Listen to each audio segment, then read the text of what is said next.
Halo, shalom anak-anak ibu semuanya. Kita bertemu kembali. Nah, hari ini kita akan belajar seperti biasa, yaitu belajar agama Kristen. Kalau minggu lalu kita sudah belajar pelajaran 7. Nah, untuk hari ini kita akan belajar di pelajaran 8. Tapi sebelum kita memulai belajar, seperti biasa kita berdoa. Ayo ambil sikap berdoa. Kita mau berdoa, dilipat tangannya. Kita bersatu di dalam doa.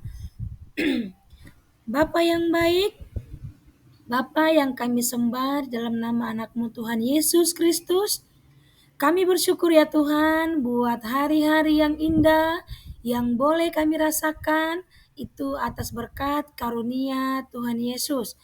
Pada hari ini kami hendak belajar tentang firman-Mu melalui pembelajaran kami yang akan dipimpin oleh Ibu Guru kami. Hadirlah Engkau di hati dan pikiran kami Tuhan Yesus, agar kami bisa mengerti apa yang hendak Tuhan sampaikan lewat pembelajaran kami, agar kami semakin mantap untuk menjadi alat Tuhan di dunia ini. Kami puji kebesaran-Mu sekarang sampai selama-lamanya. Amin. Baik anak-anak ibu, kita akan mulai belajar pada hari ini, yaitu materi kita pelajaran 8. Apa itu pelajaran 8? Yaitu aku mau bersahabat dengan semua orang. Ayo ibu mau tanya, siapa yang punya sahabat? Ya tentu ya, kita semua pasti punya sahabat dan harus punya sahabat. Nah, mengapa? Karena kita adalah makhluk sosial. Kita di dunia ini membutuhkan orang lain. Nah, kalau kita membutuhkan orang lain, kita harus memiliki sahabat. Ayo, ibu mau ajak anak-anak ibu untuk melihat slide selanjutnya supaya semakin mengerti apa sih sahabat itu.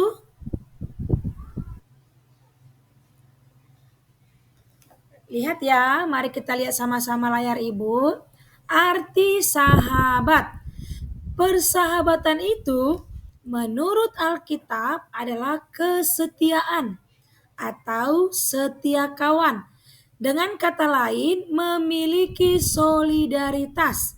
Nah, bisa kita baca nanti di Amsal 17 ayat 17 dikatakan, seorang sahabat bukan hanya menjadi seorang teman, tetapi menaruh kasih terhadap sahabatnya, ya. Dia tidak hanya jadi teman kita, tapi dia adalah sahabat. Kalau sudah dikatakan sahabat, kita sudah akrab gitu, seperti saudara gitu kan, bermain bersama, saling berbagi cerita, saling mendengarkan, mau ditegur, mau dinasehati, mau bermain ke rumahnya, itulah pengertian sahabat. Kalau sahabatnya sakit, kita juga ikut merasakan sedih, lalu kita menjenguk, mendoakan dan memberi penghiburan kepada sahabat kita. Nah, dalam ajaran agama Kristen, pergaulan setiap anak Kristen diajarkan untuk bersahabat dengan semua orang, ya. Bersahabat dengan semua orang tanpa terkecuali. Nah, kalau dikatakan bersahabat dengan semua orang, tidak boleh melakukan tindakan diskriminasi. Tidak ada istilah membeda-bedakan. Kamu suku ini, sedangkan aku suku ini. Kita tidak bisa berteman. Kamu budayanya ini, kamu agamanya ini. Saya kaya, kamu miskin. Saya miskin, kamu kaya. Kita tidak bisa berteman. Tidak ada istilah seperti itu. Mau bersahabat dengan semua orang berarti kita menjadi alat Tuhan yang mendatangkan perdamaian dan kebahagiaan di antara semua orang. Ya, dengarkan ya anak-anak. Kita harus mewujudkan perdamaian di dunia ini supaya kita bisa menunjukkan kepada semua orang bahwa kita adalah ciptaan Tuhan yang menjadi alat Tuhan di dunia ini untuk melakukan perintah atau firman Tuhan. Nah, kemudian ada pertanyaan nih, ya kan? Apakah kita harus bersahabat dengan semua orang? Gimana? Ayo. Apa kita harus bersahabat? Atau misalnya kita pilih-pilih? Nggak boleh ya. Karena tadi sudah Ibu jelaskan bahwa kita harus bersahabat dengan semua orang. Karena Tuhan telah ajarkan kita tidak boleh tidak bersahabat dengan siapapun. Kita bersahabat dengan semua orang tanpa terkecuali. Karena bersahabat akan membuat kita lebih ceria, bahagia, memiliki keluarga, dan kita bisa belajar untuk menghargai teman dan membantu atau saling membantu ya. Jadi ingat ya anak ibu, semua harus saling berteman. Kepada siapapun itu kita harus berteman. Nah, Bu, teman kita itu apakah hanya di sekolah, Bu, kita dapat? Ataukah hanya di rumah? Gimana sih, Bu, kita dapat teman kita? Atau di mana aja sih, Bu, persahabatan kita itu ada gitu ya kan? Nah, di sini Bu mau jelaskan ada 4 lingkup persahabatan. Yang pertama, persahabatan rohani. Nah, persahabatan rohani ini seorang sahabat yang kita bangun lewat iman Kristen yang saling menguatkan. Artinya sudah pasti dan harus sesama Kristen, sesama orang yang percaya kepada Tuhan Yesus harus menjadi sahabat, ya. Harus menjadi sahabat yang saling mengasihi dan yang saling menguatkan, ya. Yang kedua, persahabatan pada kelompok pelayanan. Misalnya, persahabatan ini kalian bangun atau kalian dapat lewat pelayanan di gereja, di lingkungan atau di kegiatan-kegiatan lain. Ya, misalnya kamu di gereja adalah petugas mengumpulkan persembahan atau kebersihan gereja atau hal sebagainya, ya. Nah, tentunya teman satu gereja kamu itu pasti banyak dari asal yang lain, misalnya dari alamat A, dari alamat B, kalian bertemu di gereja di sekolah minggu. Nah, di situ kalian dibentuk atau menemukan persahabatan. Ya, itulah yang dikatakan kelompok persahabatan, kelompok pelayanan ya. Oke, selanjutnya persahabatan doa. Seorang sahabat yang kita bangun lewat pertemuan, perkumpulan doa, ya. Ayo, siapa di sini yang mengikuti PA lingkungan atau PA yang diadakan oleh lembaga pelayanan Kristen lainnya seperti pelayanan PA di lingkungan atau pelayanan PA di antar-antar gereja? Pasti ada yang pernah mengikuti kan? Ya, nah teman-teman baru yang kamu temui di sana itu bisa menjadi sahabatmu. Ya, kalian saling berkenalan, saling berdiskusi, saling berbicara, sharing. Nah, itu dikatakan persahabatan kelompok doa. Yang terakhir, persahabatan sosial. Nah, anak-anak, persahabatan sosial inilah yang kita bentuk atau yang kita bangun pada lingkungan sosial kita seperti di sekolah, di masyarakat, atau di beragam tempat lainnya yang kita tidak bisa membuat perbedaan. Kita tidak bisa membuat diskriminasi, ya. Jadi kalian harus bersahabat dengan semua kelompok, bersahabat dengan semua orang, dengan semua suku, semua budaya.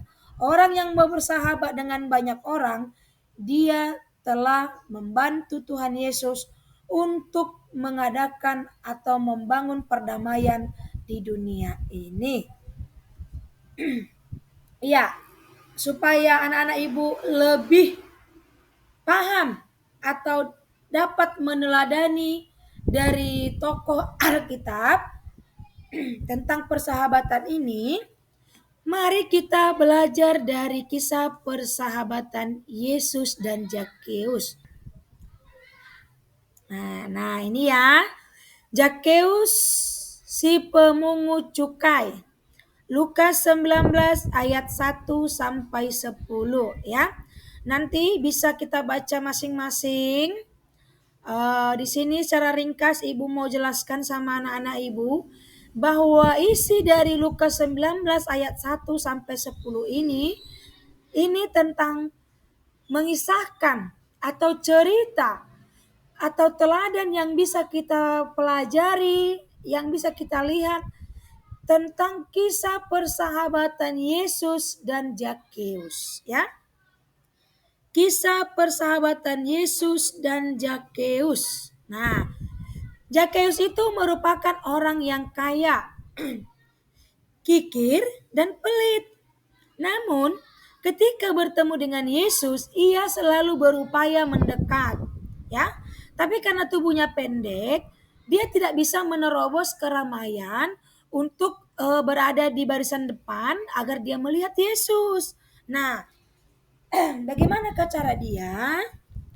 Dia memanjat pohon agar dapat melihat Yesus. Nah, melihat itu, Yesus mendatangi Zakheus. Dilihatnya Zakheus sedang memanjat pohon, lalu Yesus berkata, "Hei Zakheus, turunlah dari atas. Marilah ke rumahmu, aku ingin makan bersama denganmu," kata Yesus. Lalu Zakheus terkejut. Dia sangat bersuka cita. Masa Yesus mau datang ke rumahku? Dia ingin makan bersama denganku. Aku ini orang berdosa. Aku dijauhi sesamaku. Aku tidak pantas dengan orang suci, kata Zakheus dalam hatinya. Lalu Yesus mengatakan lagi, "Mari Zakheus, mari kita ke rumahmu. Kita makan bersama di rumahmu." Lalu dengan senang hati, dengan sukacita, Zakheus pun mengajak Yesus bersama dengan murid-murid Yesus untuk makan bersama dengan mereka. Nah, Zakheus itu orang pendek, pekerjaannya itu pemungut cukai, ya. Nah, anak ibu, di agama Yahudi, pemungut cukai itu pekerjaan yang dibenci, ya. Pekerjaan yang dibenci atau yang dihindari, ya. Dia orang berdosa, dianggap berdosa karena pekerjaannya yang dipandang buruk oleh masyarakat sekitarnya. Sehingga Zakheus itu tidak memiliki teman karena pekerjaannya itu tadi pemungut cukai. Oke. Nah, melihat Yesus dan Zakheus beserta dengan murid-murid Yesus makan di rumah seorang pemungut cukai. Lalu ahli-ahli Taurat dan orang Farisi beserta dengan pemuka-pemuka agama melihat hal itu, mereka pun tercengang. Yesus yang mengajarkan ajaran-ajaran suci makan bersama dengan seorang pendosa. Bagaimana mungkin Yesus bertamu makan bersama dengan orang berdosa, kata orang-orang ahli Taurat, orang Farisi dan orang Saduki. Nah, mengapa Yesus mau makan bersama dengan orang yang berdosa? Karena Yesus ingin menunjukkan teladan kepada semua orang. Terlebih atau khususnya pada saat orang-orang yang melihat Yesus ketika itu ya. Nah, ada 4 secara ringkas yang mau Ibu katakan atau yang mau Ibu sampaikan. Yesus menunjukkan teladan persahabatan kepada semua orang. Yesus tidak memandang kekurangan Zakeus. Yesus menerima Zakeus menjadi sahabatnya dan mengajaknya makan bersama. Dan Yesus tidak mengintimidasi Zakeus atas pekerjaannya atau perbuatannya. Ya kan? Nah, karena bersukacitanya Zakeus ini, dia pun memberi setengah dari hartanya untuk dibagikan kepada orang-orang yang membutuhkan. Itulah kebahagiaan Zakeus ketika Yesus memperhatikan Zakeus dan Yesus mau berteman dengan Zakeus. Lalu, apakah semua orang mau bersahabat? Tentu tidak, ya. Tidak semua orang mau bersahabat, tetapi lewat pelajaran 8 ini kita diharuskan oleh Yesus kita harus mau bersahabat dengan semua orang. Ya. Nah, sikap orang yang tidak mau bersahabat, kamu boleh lihat jika ada di sekitar kamu, tapi Ibu yakin dan percaya bahwa semua anak Ibu, teman-teman Ibu itu yang mau bersahabat ya. Nah, di sini Ibu mau berikan contoh, seseorang yang tidak mau bersahabat dengan semua orang, ia cenderung pendiam, selalu menjauhkan diri dari teman-temannya, tertutup dan pemurung. Berbeda dengan sikap orang yang bersahabat dengan semua orang, ia mau bersahabat dengan semua orang tanpa membeda-bedakan. Ia akan bersikap lebih ramah, ceria, dan selalu ada di dalam sahabatnya. Ya kan? Seorang sahabat menaruh kasih kepada sahabatnya. Tahu kan lagu Sahabat itu? Kau temanku, ku temanmu, kita selalu bersama. Seperti mentega dengan roti. Artinya apa? Selalu ada di antara sahabat kita, ya. Oke. Kemudian, Bu, mengapa ada orang yang sulit berteman, Bu? Iya, banyak, ya kan? Banyak orang yang sulit berteman. Kenapa? Karena memiliki sikap iri hati, selalu berprasangka buruk, selalu curiga, perbedaan suku, budaya, adat, bahasa, dan agama, ya, itu selalu dibawakan dia, ditonjolkan dia. Kemudian merasa paling kaya, yang lain itu merasa miskin. Dia memiliki semuanya, sedangkan yang lain tidak. Dia merasa tidak setara dengan temannya gitu. Dan yang terakhir, tidak percaya diri. Karena apa? Mungkin dia merasa temanku itu lebih cantik dari aku. Barang-barang temanku itu branded, sedangkan aku tidak. Temanku itu orang kaya, aku orang miskin gitu ya. Nah, hal seperti itulah yang membuat seseorang itu sulit untuk berteman dengan semua orang. Nah, bagaimanakah persahabatan menurut ajaran Tuhan Yesus? Pada kesempatan ini, Ibu mau sampaikan, mau ajarkan kepada anak-anak Ibu, ada beberapa hal yang yang telah Ibu rangkum untuk kita bagikan pada hari ini. Persahabatan menurut ajaran Tuhan Yesus. Yang pertama, menghargai keberagaman, ya. Tidak membeda-bedakan suku, budaya, atau derajat sosial latar belakang ekonomi. Kemudian yang kedua, menunjukkan empati dan pengertian. Menjalin komunikasi yang baik. Menyebarkan kepedulian dan kebaikan. Menghormati batasan dan perbedaan.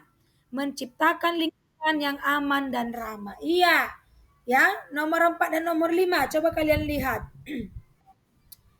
Kalau kita memiliki sahabat, ya, kalau kita memiliki sahabat, kita tidak boleh menjadi sesuka hati sama sahabat kita. Kita bicara sembarangan, ya, kita bicara sembarangan, kita jadi menghina-hina sahabat kita, tidak boleh, ya. Tidak boleh seperti itu. Kita harus sayang kepada sahabat kita, harus menghargai mereka, harus menunjukkan sikap sayang kepada mereka. Tidak boleh saling mengejek, menghargai, ya. Jadi kalian punya sahabat, kalian hargai sahabat kalian. Jangan karena dia sahabat kalian baik, kalian menjadi sesuka hati. Tidak boleh ya nak. Kalian boleh contoh teladan Yesus bagaimana bersahabat yang benar. Oke.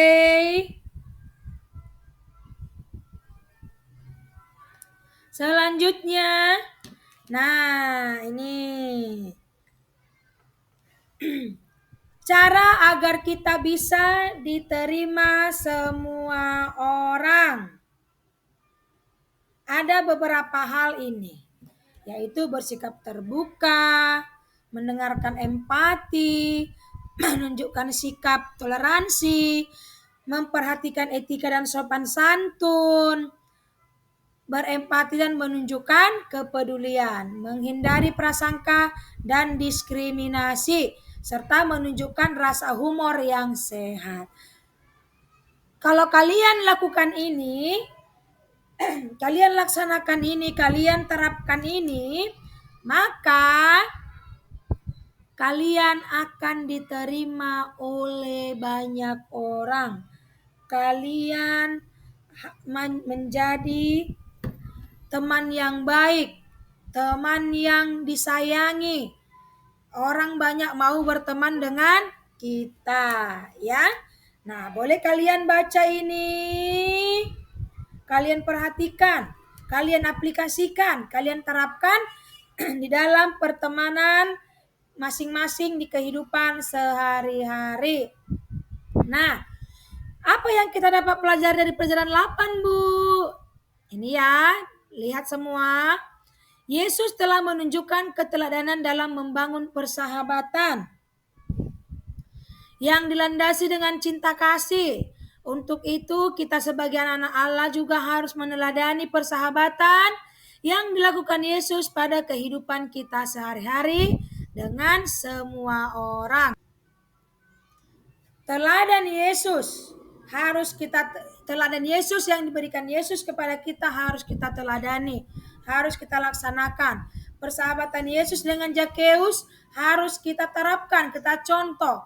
Kalau kita sudah mau contoh itu, kita terapkan dalam persahabatan kita, maka kita sudah bisa menjadi orang yang mengadakan perdamaian antara banyak orang, ya. Dengan saling berteman, maka kita akan hidup rukun. Oke, supaya anak-anak ibu semakin paham dan mengerti pelajaran kita pada hari ini, maka kerjakanlah kedua hal di bawah ini. Yang pertama, kendala apa saja yang pernah kamu alami ketika menjalin hubungan persahabatan?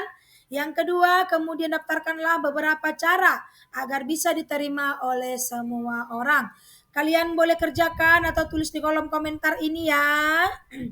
Kerjakan dengan baik sesuai dengan apa yang sudah kita lihat. Kita perhatikan masing-masing dari slide pertama sampai slide terakhir. Lalu hafalkanlah ayat ini. Hafalkan Amsal 17 ayat 17 ya.